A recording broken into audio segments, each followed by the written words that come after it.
જય જય જય જય જય જય જય આદિવાસી, જય જોહર. ચૈતરભાઈ વસાવા અને એમના પરિવાર. હેલો નમસ્કાર મિત્રો, જય જોહર, જય આદિવાસી. આપણા માનનીય ધારાસભ્ય ચૈતરભાઈ વસાવાને જે 7 વર્ષની સજા ફટકારવામાં આવી છે દોસ્તો 9 લોકોને, તો એમના વિશે કરમસદ દાસનું શું કહેવું છે દોસ્તો?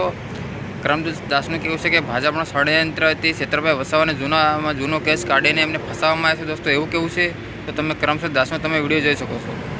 જય જય જય જય જય જય જય આદિવાસી, જય જોહર.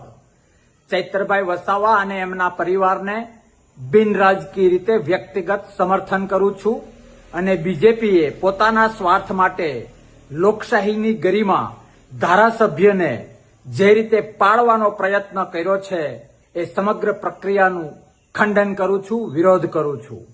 સાથે સાથે આદિવાસીઓ માટે અવાજ ઉઠાવનાર એ ચૈતરભાઈ અને એમના જે કામ કરવાની પદ્ધતિ છે એ ક્યાંક ને ક્યાંક બીજેપીને આંખમાં કણાની જેમ ખૂંચી અને એટલા માટે આદિવાસીઓ ઉપર બીજેપીનો છંટકાવ કરવા માટેની આ ચાલ છે જેનો વિરોધ કરું છું.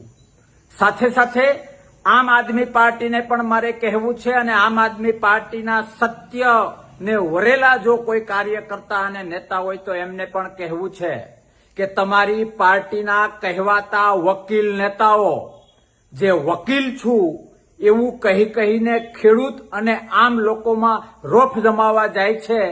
ચૈતરભાઈના કેસમાં એ વકીલાતની હોશિયારી ગઈ ક્યાં? શા માટે તાકાતથી લડી ન શક્યા? કે પછી ચૈતરભાઈનો પ્રકાશ પાર્ટીમાં એટલો વધતો તો એટલે કદ પ્રમાણે વેતરવાનું પ્લાન હતું ભાજપને મદદ કરવા માટે? એનો જવાબ લોકશાહી પ્રેમી અને કોઈ પણ બંધારણી પ્રેમી માંગે છે એ આપવો જોઈએ. વિશેષ કંઈ નથી કહેવું, પણ ધારાસભ્ય પદની ગરિમા જે લોકશાહીમાં હોવી જોઈએ એનું બીજેપીએ ખંડન કર્યું છે. આદિવાસી સમાજ ઉપર એક પ્રહાર કર્યો છે અને આમ આદમી પાર્ટીના આંતરિક ડખાઓ પણ ક્યાંક ને ક્યાંક પરોક્ષ રીતે બહાર આવી ગયા છે. જો હું વકીલાત અને હોશિયાર વકીલ તરીકેનો દાવો કરતો હોઉં તો મારી પાર્ટીના ધારાસભ્યને મારે બચાવવો એ મારો ધર્મ છે, મારો ફરજ છે, જે કહેવાતા વકીલ નેતાઓ ચૂક્યા છે.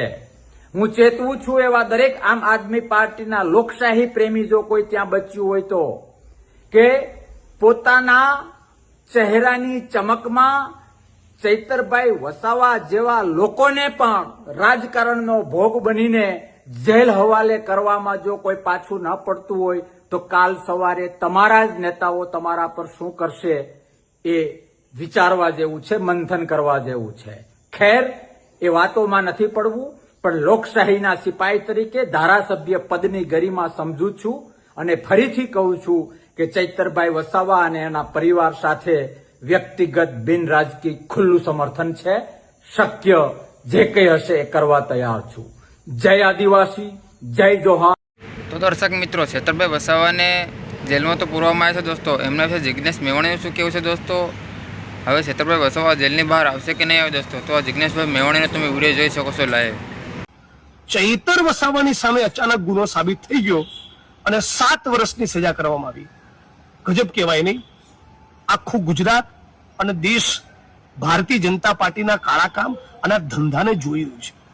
મૂળ ચૈતર વસાવા સામેની આ એફઆઈઆર, એની મુવમેન્ટ, એની લડત, એના આંદોલનને તોડી પાડવા અને ધારાસભ્યના પદ ઉપર તેને હટાવવાના એક પૂર્વ આયોજિત ષડયંત્રના ભાગરૂપે જ 2023માં એફઆઈઆર કરવામાં આવી હતી.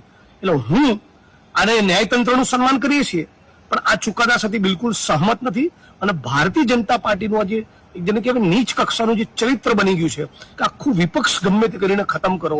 મને પણ આસામની જેલમાં નાખ્યો હતો, મહિલા પોલીસના બાજુમાં બેસાડી એની જોડે છેડતીની મારી પર એફઆઈઆર કરાઈ, વિપક્ષના અનેક નેતાઓને ટાર્ગેટ કરવા. આ જે લોકશાહી અને બંધારણની જે હત્યા થઈ રહી છે ગુજરાતમાં અને દેશમાં નરેન્દ્ર મોદીના શાસનમાં, ભાજપના શાસનમાં, એને સમગ્ર ગુજરાત અને દેશે ઓળખવાની જરૂર છે. સાથી ચૈતર વસાવાને 7 વર્ષની સજા થવી એ લોકતંત્રની હત્યા છે.